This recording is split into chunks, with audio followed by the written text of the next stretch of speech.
السلام عليكم ورحمة الله وبركاته. ازيكم يا حبايبي؟ عاملين ايه؟ يا رب كلكم تكونوا بخير ان شاء الله. النهارده هنعمل مع بعض بطة مسلوقة كده ومتحمرة في الفرن. عايزة اقول لكم حلوة جدا. طبعا زي ما انتم شايفين كده انا جبتها ونقعتها. هنقعها بملح وليمون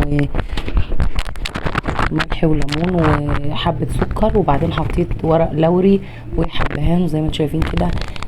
هجيبها بقى بعد ما نقعتها حوالي ساعتين 3. هجيب شوية دقيق وحبة ملح كده، وهبدأ ان انا ادعك فيها برضو علشان خاطر لو في زفارة او اي حاجة برضو بدعكها كويس جدا كده.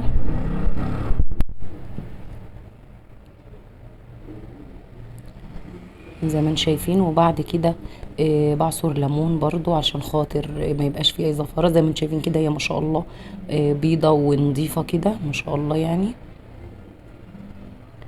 هاخدها بقى اغسلها كويس جدا، وبعد كده هقول لكم هنعمل ايه مع بعض. زي ما انتم شايفين كده كمان ضفت ملح زي ما قلت لكم. شايفين ما شاء الله بعد ما غسلتها ونضفتها عايزه اقول لكم نضيفه زي الفل. هاخدها بقى اجيب بقى دلوقتي الحله كبيره. مش هقطعها اسلقها كلها على بعضيها، وهجيب طماطم فلفل كزبره وقرن فلفل، وهبدا ان انا اشوحهم كده بسنه سمنه بلدي. ده اختياري. وبعدين اشوحهم بعد كده احط البطه واحاول ان انا اشوحها كده بسيط. كل ده بقى بيخلي الشوربه بتاعتها عايزه اقول لكم نظيفه جدا. وممكن لو حد بيشربها ماشي تمام مفيش حد.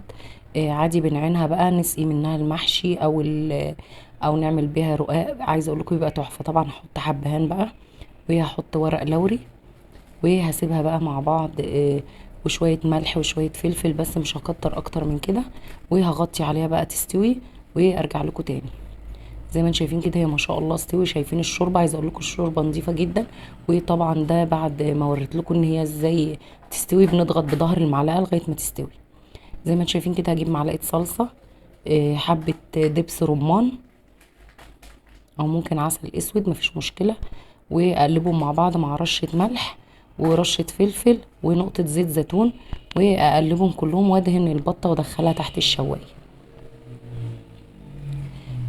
طبعا كان عندي محشي. طبعا مش هسيب الشوربه بقى، ولازم احشي، لازم اسقي المحشي بالشوربه زي ما شايفين كده. بس الشوربه عايزه اقول لكم ان المحشي ما يبقاش حلو غير بشوربه البط. وبألف هنا وشفا.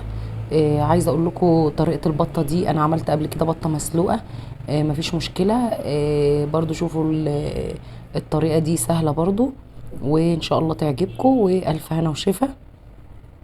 دي بعد ما حمرتها برضو طبعا هي خدت لون حروقه بسيط جدا، بس عادي ان احنا هنشيل الجلد، احنا مش بناكل الجلد فهنشيلها. وزي ما انتم شايفين كده احنا غرفنا المحشي بألف هنا وشفا. والسلام عليكم ورحمة الله وبركاته. ما تنسوش تعملوا لايك واشتراك للفيديو.